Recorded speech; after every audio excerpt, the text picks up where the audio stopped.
Juan Bautista y Jesús no abordaron directamente este problema.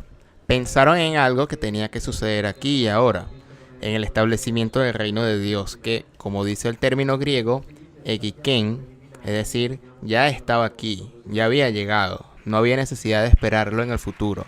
Y cuando habiendo establecido, digamos, al menos teóricamente, teológicamente, que existe la resurrección de los muertos, la siguiente pregunta es, para alguien dirá, todavía estamos en la primera carta de los Corintios, capítulo 15, pero alguien dirá, ¿cómo resucitarán los muertos? ¿Con qué cuerpo vendrán? Y esto vendrá en respuesta particular que luego iremos a ver.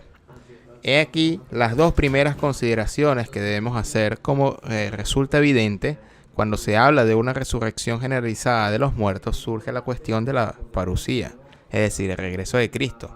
Pasa a ser secundario, en el sentido, ahí está para todos, por lo tanto, ahí está también para los que murieron antes. Pensemos, por ejemplo, en los patriarcas de Israel, que nunca han oído hablar de la resurrección de Cristo, los muertos. La segunda cuestión es que el número de muertes sigue creciendo y por lo tanto, esto necesariamente solo aumenta el problema. Solo aumentan las preguntas que los fieles le hicieron a Pablo y a las que él se vio obligado a responder, y como era de esperar, leyendo la primera y la segunda carta a los Corintios, podéis ver cómo criticaron a Pablo. Ya lo ha dicho antes. Y se vio obligado a defenderse, y entiendo el pobrecito, porque predica algo que tardaba en llegar y mientras tanto los problemas que enfrentaba mientras crecían tenían otros. Podemos decir, tenía que inventar una respuesta, inventar un hecho, elaborar, porque no estaba allí. Había que encontrar algo nuevo, justificarlo de vez en cuando. Al principio, las muertes eran pocas y constituían una excepción. Luego, con el paso de los años, se volvieron casi mayoristas en comparación con los vivos y por lo tanto se convirtieron en un problema importante. Porque recordemos, nuevamente, ellos estaban esperando que Jesús viniera allá, ahora mismo, Marataná, en este momento.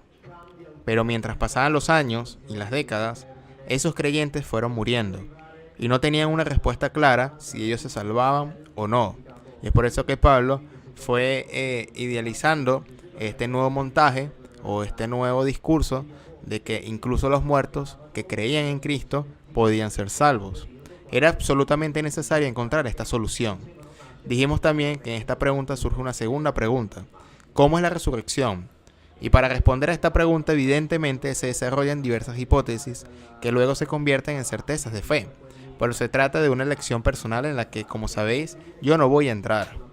Luego, nuevamente en Corintios, dice, Cristo ha resucitado entre los muertos, primicia de los que duermen, ya que si la muerte vino el hombre Adán, pero el hombre también hay resurrección de entre los muertos.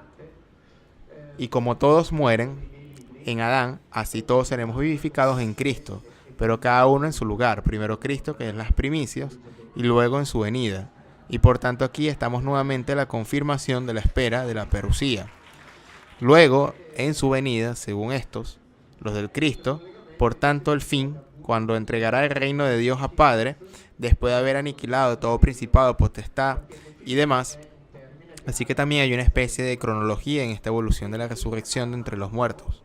Como veis, es un proceso continuo, no hay una revelación unívoca, hay un intento de explicar, lo repito con calma, hay un intento, una necesidad de inventar. Y es aquí donde, entre otras cosas, comienza a surgir la idea del pecado original. Morimos en Adán, es decir, sería Adán quien a través de su desobediencia trajo la muerte a la tierra, es decir, la consecuencia del primer pecado. Y luego Cristo, a través de su muerte, trae la redención.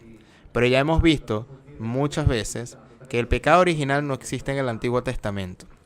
Pablo empezó a dar hipótesis y no sabemos cómo, en el sentido de que no sabemos de dónde sacó esa idea suya que elaboró personalmente. Y luego la idea fue complementada y elaborada por San Agustín. Pero estamos en el campo de la pura fantasía.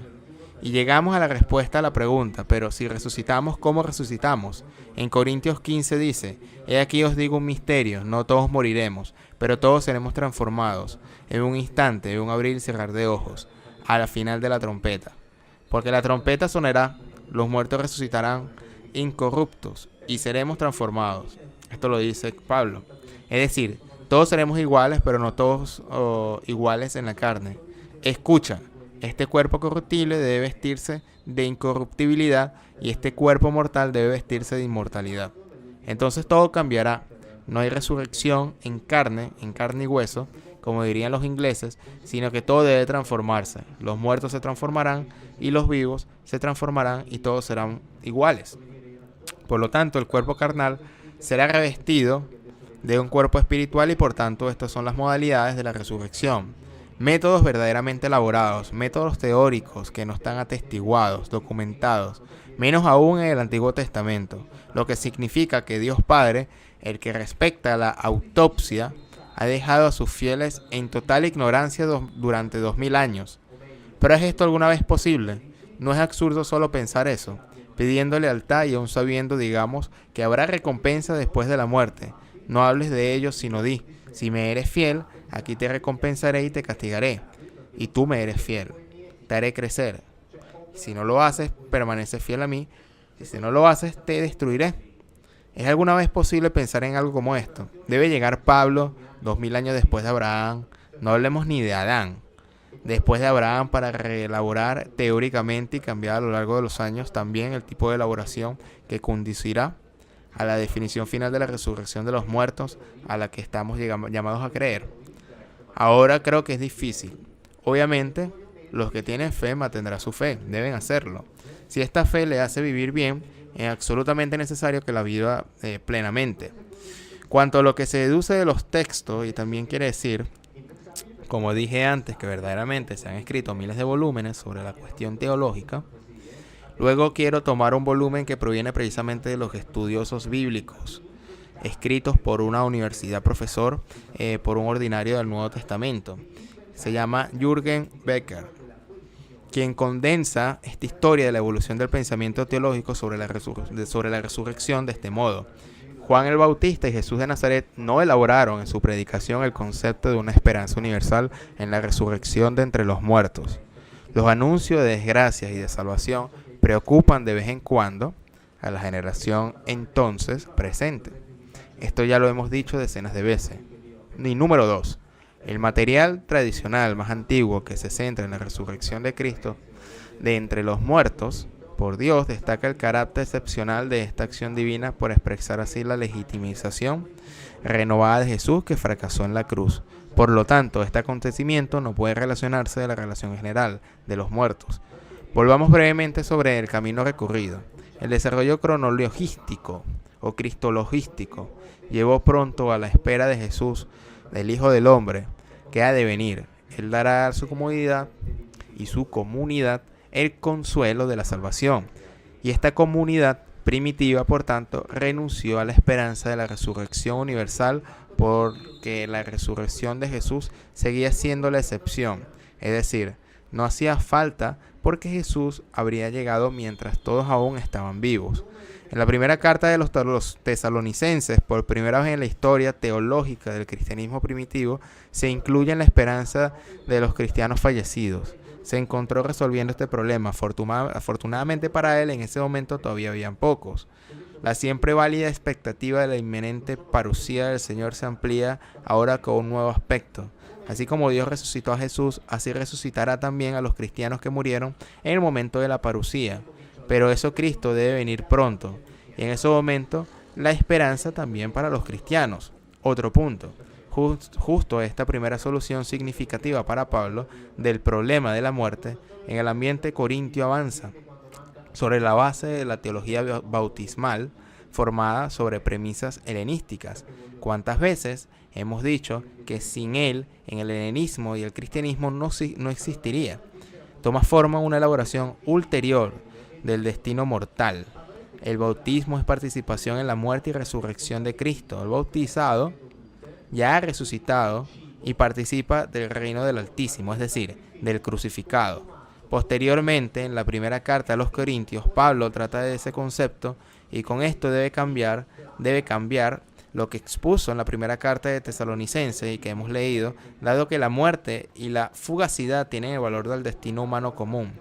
Pablo interpreta al resucitado como un segundo Adán, y a quien se resuelve este problema de la humanidad. El Dios que resucita a los muertos le condenará a la vida eterna a través de una nueva creación en forma de resurrección y transformación. Incluso los vivos serán transformados. Es decir, mientras los primeros cristianos pensaban entonces en entrar vivos como estaban, sin cambiar, en el nuevo reino que ya había llegado, Pablo se ve obligado a decir que los vivos y los muertos serán transformados. También porque evidentemente los muertos, entre tanto, se habían convertido en esqueletos comidos por los gusanos.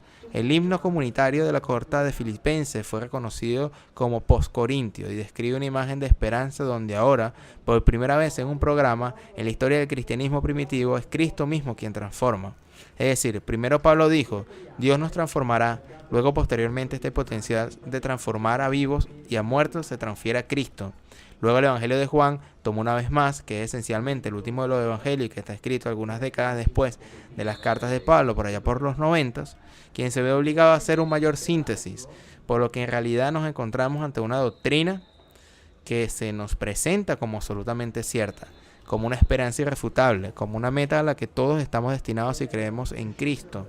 Pero hemos visto que este fin seguro no es más que el producto de la evolución de 10 años de pensamiento de Pablo y de algunos creyentes que han desarrollado teologías propias a las que Pablo se ha adaptado, teniendo que dar respuesta y adoptado una elaboración. Esto es algo que necesitamos saber, y sabiendo esto, cada uno de nosotros elige libremente, sabiendo que hay otras religiones que proponen otras soluciones. El hinduismo propone la reencarnación, el jainismo propone una reencarnación diferente a la reencarnación hindú.